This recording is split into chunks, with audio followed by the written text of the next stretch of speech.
Stevenson here from Tech and Faith. If you're obviously watching this video, there's a reason. I'm sure you're watching this because now you are interested in understanding how can you change your life? What can you do to better yourself or push yourself forward? Tech and Faith, pretty straightforward. Don't got to explain it much.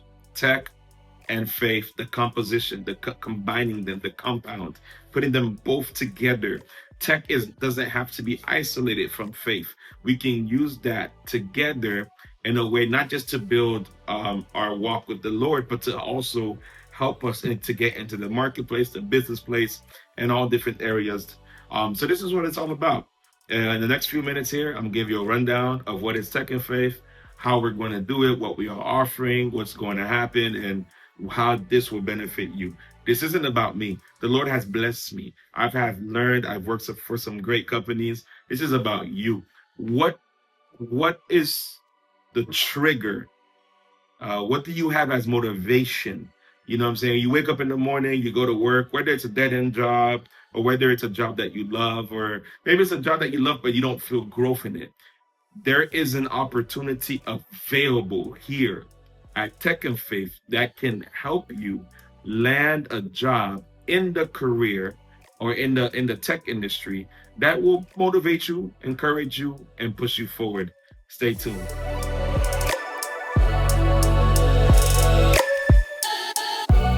Now, a little bit about me, Stevenson, the founder of Tech and Faith, so you can understand who I am. So I was born in Venezuela, raised in South Florida. My parents are Haitian. So Venezuela, my parents are Haitian, but we were raised in South Florida. And I went to school. I went to elementary school, high school, middle school, and high school in Florida. But a very transparent moment is we were undocumented for a while, and that is very tough. If you have never, if you've never experienced what does it mean to be undocumented in the United States, if you've never had a family that was undocumented, it's very rough. Like, you get pulled over for one reason, and that could be the last time you sleep in this country. So it was very difficult for us growing up. By the grace of God, my entire family, we're now documented legally the right way. I'll talk about that process somewhere else. It's very sensitive until the day, but when you finish high school, you try to go to college, right? Typical American dream. Elementary, middle, high school. Anyone that have Caribbean parents or Hispanic parents, college is the way to go. However, at that point when it was time to enroll into college, the challenge that existed, bro, is I had TPS, which was a temporary protective status, right? And TPS was something. It's kind of hard to explain because my level of expertise in the immigration affairs is not the best, but paperwork is a legal status that allows you to stay in the country temporary. So you only have like 18 months, and then every 18 months, Congress makes a decision if they're going to renew this or not. And if they don't renew it, then you got to find your way out or do something. So I had TPS at that time, and at that time it was difficult because if you go to college and you try to make something out of your life, and you have a TPS, your status is currently TPS. Of course, one credit that usually costs about probably $300, right, per credit, would actually be $900 for one credit, if I'm not mistaken. So $900 for one credit. In a semester, you're probably taking 7 to 8 credits. Is that fair? I think it's about 7 to 8 credits. So imagine 9 times 7. Or let's just say for 10 credits max, right? Let's push it to worse. Worst case, 10 credits. You're paying so it's 900 times 10, almost $9,000 per semester. And I couldn't afford that. And that was one semester. There's many semesters before you get a bachelor. So I couldn't afford it. I couldn't make, and my family couldn't afford it. So I tried it once. I took 2 classes. I signed up for college. I took 2 classes. I went to a community college in South Florida, BCC, known for Broward Community College. And I signed up for 2 classes, algebra, and there was another class. Because these are prerequisites, right? You know, you got to take prerequisites once you leave high school. So I got in the class. I paid like $700 for the class. And when I got there, the professor, I think the professor name was Mr. Mitchell, I think was his name. He was teaching us 6 times 6. I was lost. I'm like, I'm paying $700 to learn 6 times 6. And apparently you cannot get to the core classes unless you get to the prerequisites. So now imagine me taking the same class that I took in high school, but now I'm paying $700 to take that in college. Nah, that wasn't working out. So I dropped out after 1 week. There is this time period where you can drop out or drop a class and still receive a refund. I dropped out before that time period, and I officially became a college dropout, which is in America, I guess, is not a good image, right? In this country that we live in, I became a college dropout, and it was a struggle as a college dropout. And as a college dropout, when I finally made face that, I'm like, hey, I ain't gonna be going to college. I started working at a restaurant. I started working at Publix. I started working at a bunch of little jobs, not little jobs, but just jobs to make ends meet. And then I just started really fasting and praying more. So I couldn't go to college. I wanted to learn. It was just, I couldn't receive no financial grant, no loan, no nothing. You would have to be in a position of someone that is undocumented or have TPS to understand this. It's not something we should take lightly. And in this world, there's a lot of immigration talks going on, at least nowadays. And there are people that take it lightly, and it shouldn't be taken lightly because it's a sensitive matter when families, it can be broken up easily by one ICE agent. Now, I'm not saying that immigration policy is right or wrong. This isn't a political matter. It's a matter about you and tech. So from that point, I just became a minister, not ordained or anything. I was just praying, fasting, reading my Bible. My brother was with it too. A few of us, we had a few good friends and brothers and sisters in the faith. All we did was fast and pray and minister. And it got to a point where it was time for me to move to Hawaii. Go ahead and put a 1 on this on the chat if you're finding this to be encouraging, if you're finding this to be important, because from the point that I leave Florida and I'm in Hawaii with no college degree, there is something that happened, and this is what I want to share with you.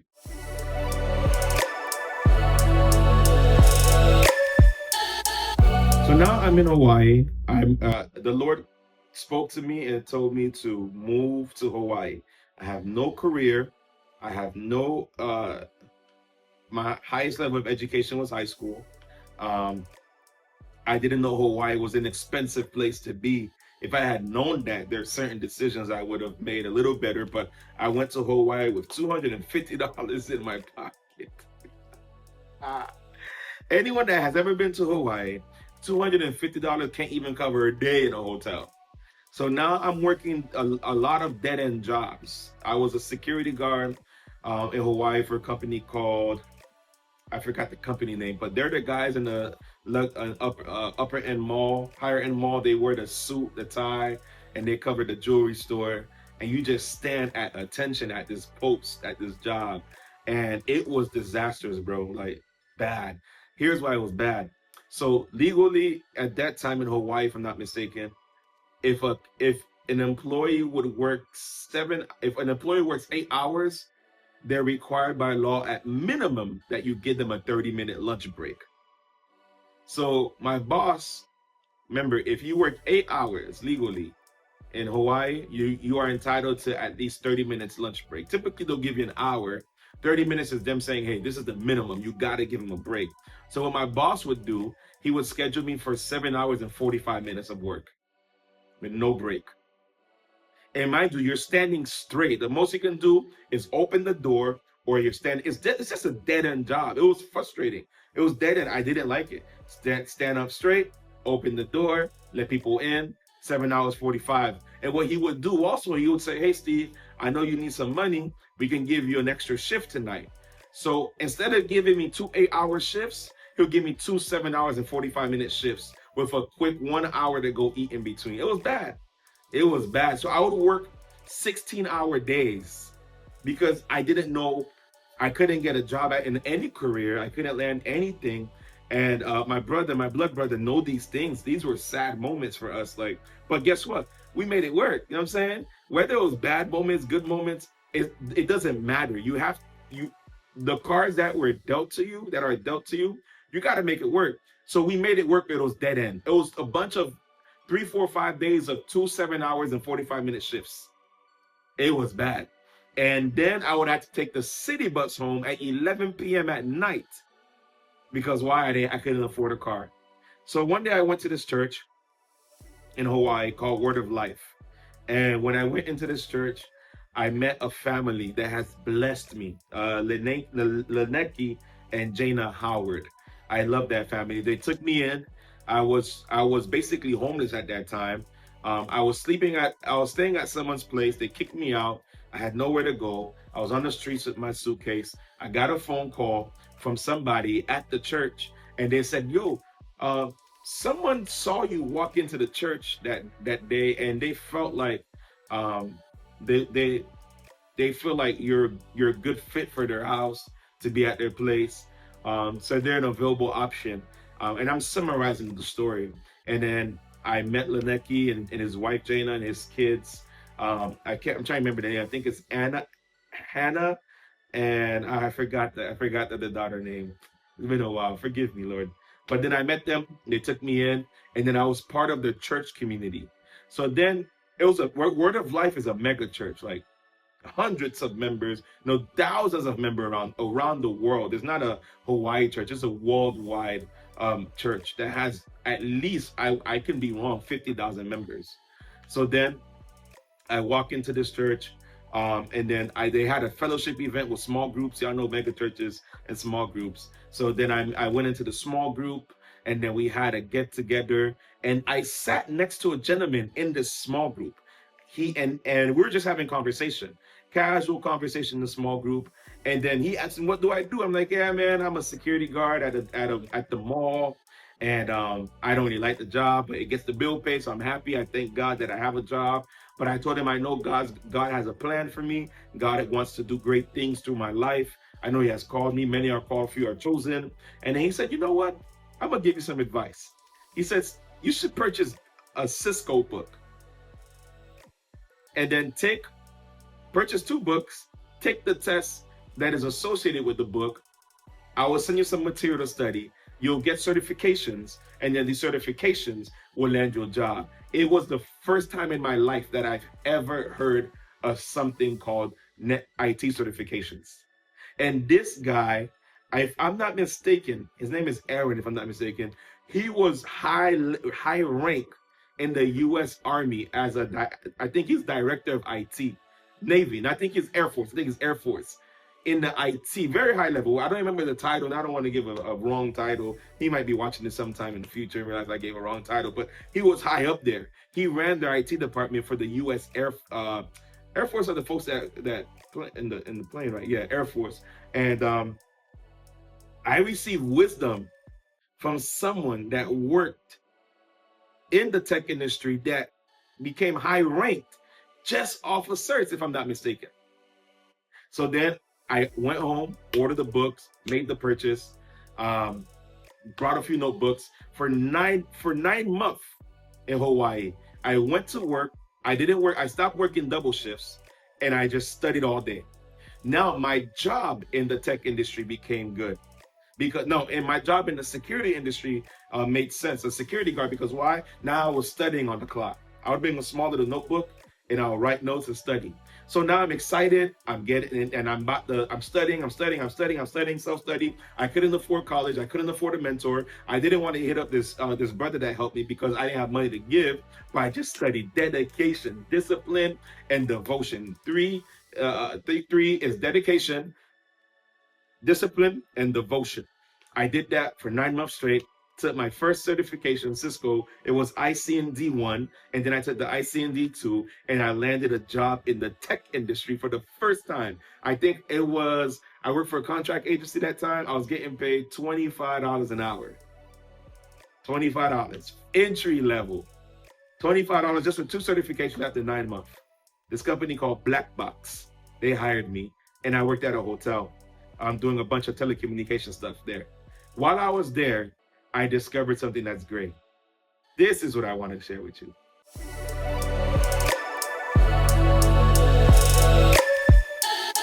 Once I broke into the tech industry, I wanted more. I'm like, there has to be more certifications. I had no mentor. I made mistakes. I studied wrong things. I got involved in wrong subjects. I just kept shooting at certifications. I took certifications that have no importance in this industry, and I took certifications that have value. And then I just kept going up from certs to cert to cert to cert to cert to certs until a point now I have CCNA, I have the CCNP, I have CCNA route and switch, I have CCNA security. I know the titles, the certs change, and whatever is the current equivalent. I'm not sure what year you're watching this in, but whatever is equivalent to CCNA route and switch, I have that now. Whatever is equivalent to CCNA security, I have that now. I have the CompTIA Security Plus, CCNP route and switch. I have this other cert called CTNS. I have the CCIE written. I didn't take the CCIE lab. Well, I took the CCIE lab and I failed it twice. No mentor. No mentor. I felt that time when I took the test, my guy, it was $1,500 to take that test. $1,500, an 8-hour flight, and the only place that was closest to me that was available was Texas. An 8-hour test, $1,500. I had to fly out to Texas, get a hotel, get a car rental. In total, that test probably cost me $2,300, and I failed it twice. I made a lot of mistakes in my journey, and I want to help you if you would allow the Lord to use me to help you. What we are offering is a mentorship. I will teach you. I know Python. Okay, let's start with coding languages. There's a whole bunch now.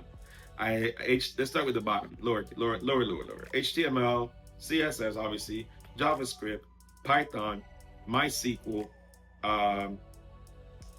React, JavaScript, React Native.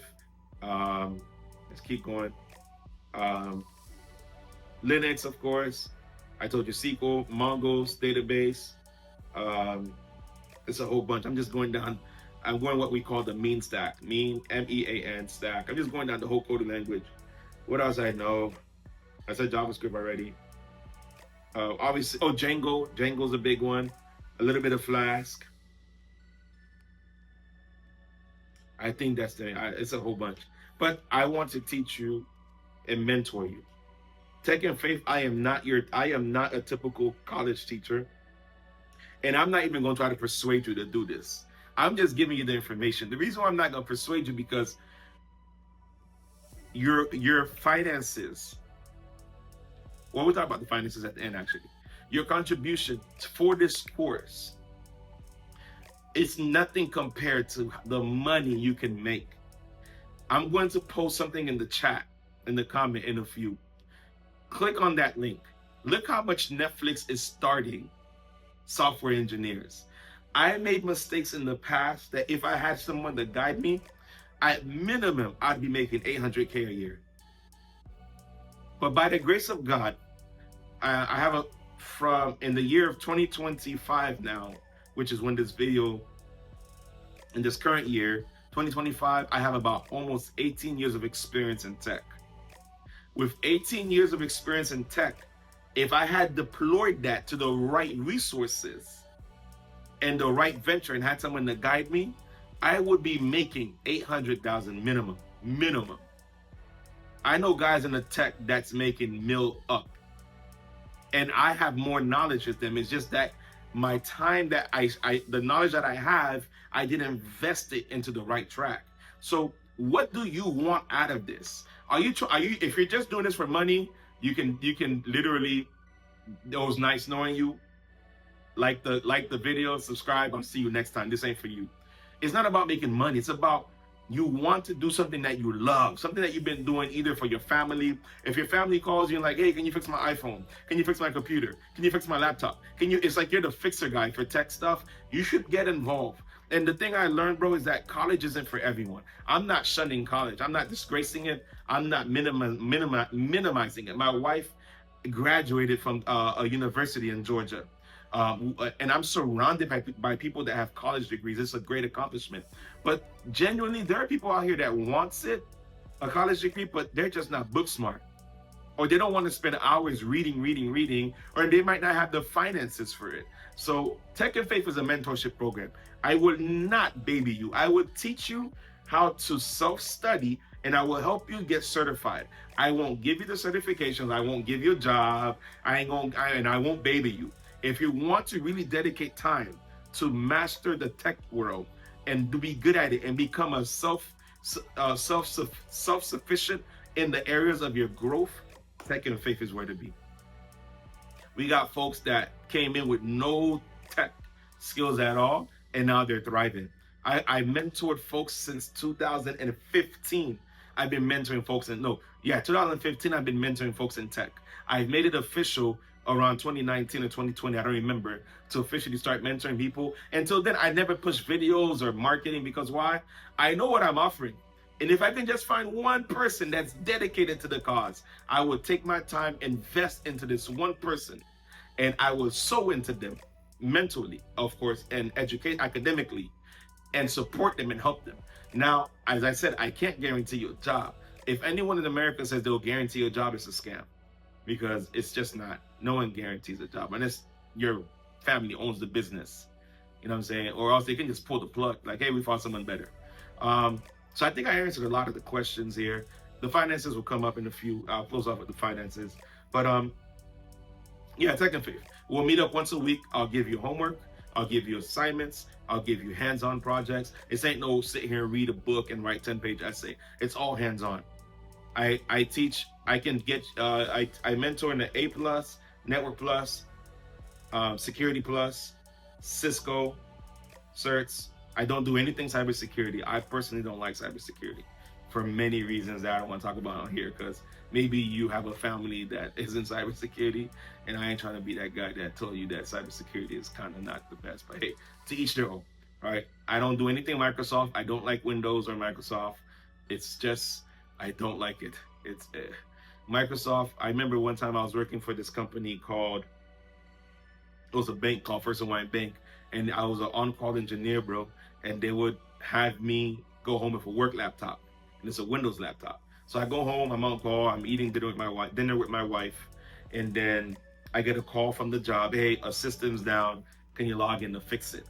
I power on the laptop, rushing to get it fixed, because they're losing thousands of dollars by the minute. So I'm logging in, and right when computer finally powers on, it says going for a Windows update.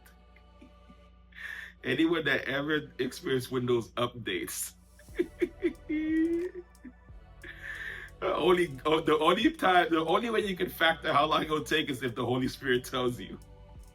It took 15 minutes to go for an update, and I got in trouble because thousands of dollars going down the drain. I don't like Windows. I don't teach nothing Microsoft as of today.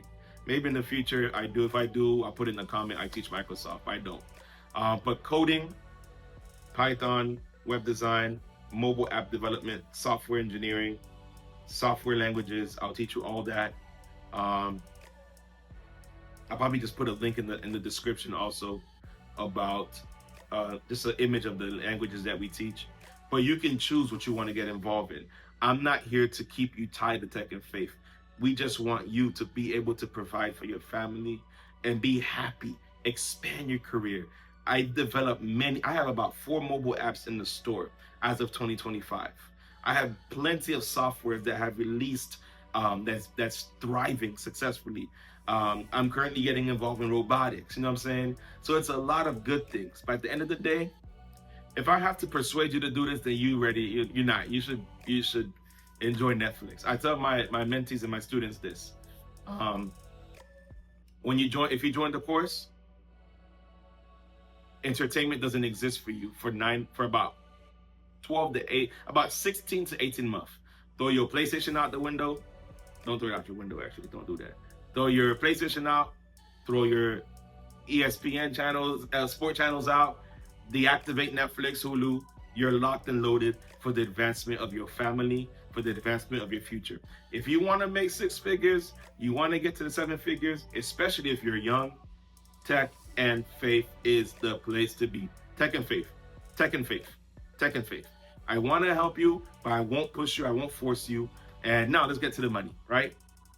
Money.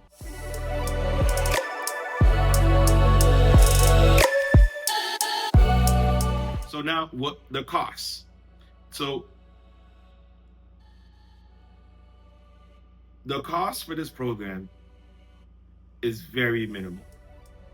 Check it out in the description and you'll see. The funds are not here to push me forward and excel. I have multiple streams of income by the grace of God. The Lord has provided for our household. We are blessed financially. We're not wealthy. You know what I'm saying? I'm not out here buying Bugattis, maybe a Tesla, but not Bugattis. But your contribution is helping the ministry advance, meaning we're using it to expand, to grow, to push forward. So your contribution is actually being sown into the ministry, and the ministry is using that funds to help families, to help those in need, to do 25, 35 projects. If you look, I know this is my personal channel, but if you look in the description, you'll see the ministry channel on there. You'll see what we do as a ministry. We do outreaches, we do raw lounges, we do a bunch of activities to help the community. So don't see it as you're paying me to mentor you. You're sowing into the kingdom of God to mentor you. I don't get from your contributions. I don't get it. I don't get I don't take that thing, goes straight to advancing the kingdom. My wife and I, we have both been blessed with jobs. We work, we have different streams, we have businesses. So I want you to consider this. Ask yourself this question to see if you qualify. Are you willing to dedicate time and energy to focus on this, on advancing your career? Secondly, are you willing to study? Third, are you able to meet the financial requirements? And fourth, if you join the course and you start slacking, I will kick you out. Because if I wanted your money, I would never kick you out. But I will kick you out. Because why? I'll kick you out the program because I'm not after your money. I'm after giving people opportunities to grow and to prosper because they deserve a chance. Does that make sense? I'm not sure that makes sense. Hopefully I explained that well. Giving people opportunity. Why acquire a $50,000 debt when you can get all of that and get launching a career after a couple of years, make six figures? I won't give you a job. I'll send referrals your way. I'll show you how to set up different contracts. I'll help you with your resume. You will get a portfolio. You'll do projects. And I won't give you busy projects like this. Like I went to a class one time and they made me do a project on tic-tac-toe. How is that going to help my portfolio? That ain't gonna help my portfolio, but I'll give you projects that you can actually take to interviews and say, hey, this app is on the market. I built this app and I have about 5,000 users. You know what I'm saying? So it's hands-on, a lot of hands-on. You will serve in the ministry. You're not serving in just a school. If you can choose to sign up with anyone else you want. I'm telling you, I won't beg or pursue because I know what I'm giving is gems and gold. So I will have no desire to pursue. But I'll tell you this. You're not just part of a program or curriculum. You're part of a kingdom, faith-based movement, faith-based growth. And if you desire to know more, there's a form in the description. Fill it out. That lands directly in my inbox. I'll check it out. I'll give you a call, and if it's the right fit, we'll let you in. We don't allow everyone in also, because I don't want to waste your time. I don't want to waste my time. I don't want to waste money. You know, I don't have a class where I stand and I teach 30 students. I literally mentor people. If you've never been mentored, you won't understand it. But mentor is one-on-one. It's not one in 30. It's one-on-one. And I want to mentor you if you are willing to dedicate 18 months at minimum. Some people, it might take more. Like if you have a full-time job, you have a family, you have kids, you might not be able to do 18 months. It might take you 24 months because you can't uh, be as aggressive as you would want to. But check this out. You know how fast 3 years go? 3 years go so fast. I remember not too long ago, COVID had hit America. Well, not America, this world. 3 years go by fast. And if we don't take this serious today, 3 more years you'll be in the same predicament, same dead end job, same pain. Oh, this ain't. I'm waiting for God. Imagine someone praying, God, give me a confirmation, and then you land on this video. God, give me a confirmation, and you land right at this video. So this video is already too long. I gotta close it off. But I had to make sure I threw all the information in there. Tech and Faith is a mentorship program. We'll have a Zoom class. Depending on the curriculum, we might at max 5-6 students per class, per Zoom session. 5-6 students per Zoom session max. And then we'll teach on the chapter. You'll get the book.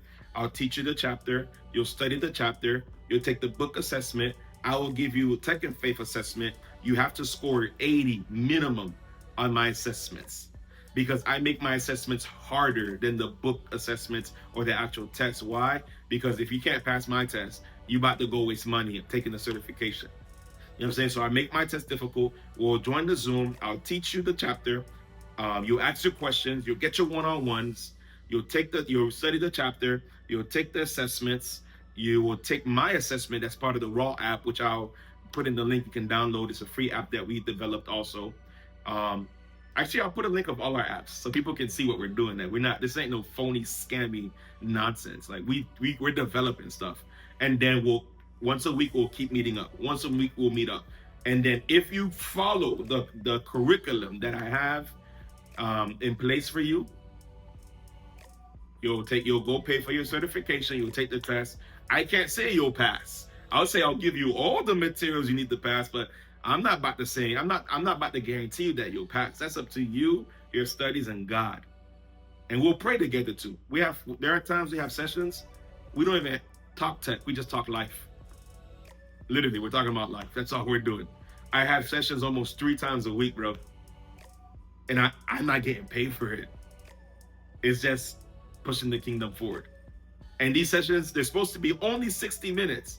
Sometimes it's 90 minutes. Because why? I'm not focused on money. I'm focused on I need to help someone. I'm really just looking for 5 people that I can invest into. And if I were to leave this earth today, I would say I met 5 people. God, you gave me a gift. I poured the gift into people. Now, if I leave this earth, I know I've changed someone's life. Stop trying to destroy generational curses. Learn how to overcome generational patterns.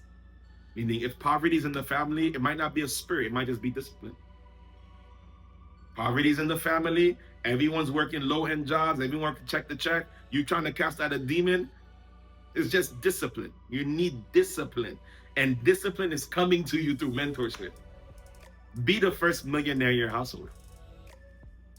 Be the first one to have a successful career. But you gotta study. You gotta study. Depending on where you're at, you might start off at A+. I might take you straight into Network Plus. We'll have an assessment to see where we start off. Or if you want, you could just go straight into software. I'll give you my recommendation, but I won't force you because again, I don't need, your money goes towards the kingdom. And I'm not trying to fill a class of 100 students. I just want people that want to change their lives. Just like I wanted my life to be changed, God sent this one dude that was in the Army, or the U.S. Armed Forces, to come help me. He was in the Army, he was in the Air Force, but Armed Forces, to help me, give me guidance. But I had to struggle. I had made so much mistakes, bro, because I didn't have a mentor. No one was doing 150. So to conclude is this. Tech and Faith, you sign up, we meet up once a week. You'll be added to a group chat where we can communicate. You can ask questions. There'll be a team of people there. You'll meet different people that graduated from the program, people that are in the program, people that finished the program, and then from there, um, you read the chapter, take notes, take the assessment. I'll give you a test, 80%. If you fail my test 3 times within 3 months, I'm gonna drop you because then it shows me you're not studying. You're just guessing. And then you go take your certifications when you finish that material, and then we move on to the next certification. And then when you're done with the program, usually 18 months, but depending 24, depending how aggressive you are, then from there, uh, we'll we will start lining you up for resume fix up, interviews. I'll send you job requests that I get from headhunters. I'll refer you, and I'll even try to set you up so you can have your own side business in tech. At the end of the day, if this isn't for you, it isn't for you. But you can't say that God never gave you a way out and He never helped you. Female or male, you both can thrive. Tech and faith. This is Evangelist Stevenson. Looking forward to hearing from you. You have a question? Just DM me and I'll put it in the comment and I'll respond. Have a good one.